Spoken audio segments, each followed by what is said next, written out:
7 Do's and Don'ts for Talking to a Loved One About Weight Loss. Have you ever wanted to bring up the topic of weight loss with a loved one, but held back for fear of hurting their feelings or damaging your relationship? I know I've been there.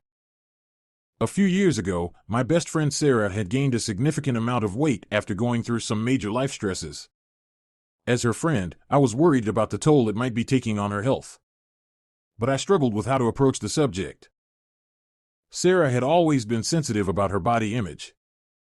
I didn't want to say anything that could be misconstrued as shallow criticism about her looks. Yet I also didn't want her to feel alone or think I didn't care. I kept going back and forth. Should I say something? Should I wait for her to bring it up first? Finally, after weeks of agonizing, I decided I had to take the risk and have the conversation. But would my attempt to discuss it from a place of care be received that way? Or would I just end up causing Sarah more pain? I took a deep breath and gave her a call. Did things go well? You'd have to watch the video to the end to know that. Weight is an incredibly personal subject. Bringing it up with loved ones requires empathy, tact, and care to avoid coming across as judgmental or hurtful. The truth is, when it comes to weight loss, people are their own experts on what works for their mind and body. So if you've been wanting to open a dialogue from a place of concern and support, here are the 7 do's and don'ts to keep in mind, perfectly captured in this acronym TACTFUL. T. Timing is tricky. Choosing the right timing for this delicate conversation is absolutely crucial. It's like walking through a minefield. One wrong step and you could detonate hurt feelings or damage your relationship. You're out to dinner with your loved one. The mood is light and fun as you laugh over drinks and appetizers.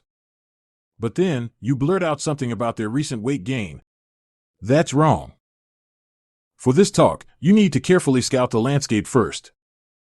Don't ambush them when tensions are high after an argument or when emotions are running feverishly. Picture 2 bulls locking horns, not the time to interject something so sensitive. Instead, wait for a tranquil moment. Maybe it's a quiet evening stroll through the park together. Or curled up relaxed on the couch after a chill movie night. A judgment-free zone where you both feel at ease. You can watch for when they raise weight or health-related issues first. That's your green light that they're already thinking about it and might be open to further discussion. Let them steer the conversation timing. A. Ask before entering. Your loved one's thoughts and feelings about their weight are a private sanctuary. A sacred space that you can't just barge into uninvited. No matter how noble your intentions, trying to pressure your way past the boundaries would be like trespassing. You might set off tripwires of defensiveness and shut down the entire dialogue. So before even approaching the entrance, make sure you have formal clearance. Ask for consent by saying something like, I wanted to discuss an important issue about your health, but only if you're open to that conversation right now. If you get the green light with an I'm listening, then you can proceed carefully. But if the gate remains closed with I'd rather not or not today, then honor that response. C. Compliment cautiously. Until you know their preferences, sparks of praise can unknowingly ignite deep insecurities or feelings of being scrutinized and judged solely on appearance. This is why complimenting weight loss is like a child playing with fire. It's a delicate dance across hot coals.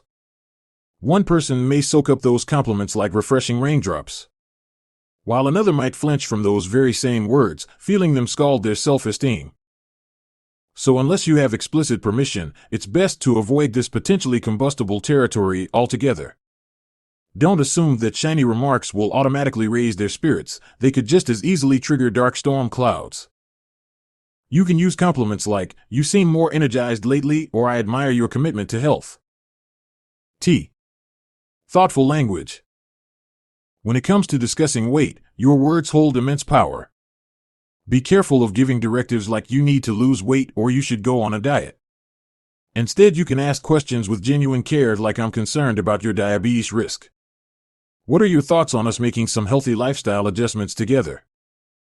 Notice the difference? You've disarmed the situation by making it a collaborative discussion, not a minefield of demands. You've also reframed it around holistic well-being, not judgmental fixations on appearances. Thoughtful questions show you're not the interrogator aggressively grilling them, but the compassionate listener giving them space to open up. No one wants to feel ambushed, so it's better to extend the olive branch, inviting them to dialogue as partners. F. From the heart. Let your loved one know you're coming from the heart. Make it clear your motivation is wanting them to live their best, healthiest life possible because you care deeply. For example, I will always love you regardless of your body size, and because I love you so much, I want to make sure we live a long, healthy life together. Speak from your heart with kindness. Help them understand your caring motivation. You are not criticizing their looks or body. You simply want what's best for their well-being out of love. Use a warm, compassionate tone. Choose your words carefully to show you accept them at any size. And make it clear this conversation comes from a place of caring, not criticism. With an open, loving heart, your good intentions will shine through because simple statements of unconditional love and support can mean everything. U. Understanding. If you approach this conversation with preconceived notions or simplistic advice, it's like showing up to explore a sea without a ship. You'll get hopelessly lost and make zero progress. Imagine telling a seasoned Olympic swimmer, just flap your hands hard in the water and you won't drown. As if their years of swimming experience meant nothing.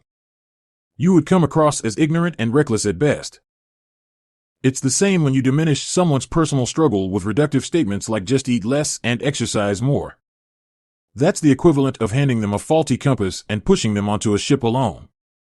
They know they should not be eating so much carbs. L. Let me help. The final step is letting your loved one know you want to help however you can.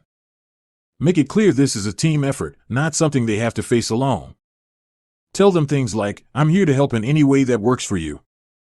We can cook healthy meals together, go for walks, or anything else. The key is making this a partnership built on compassion, not criticism.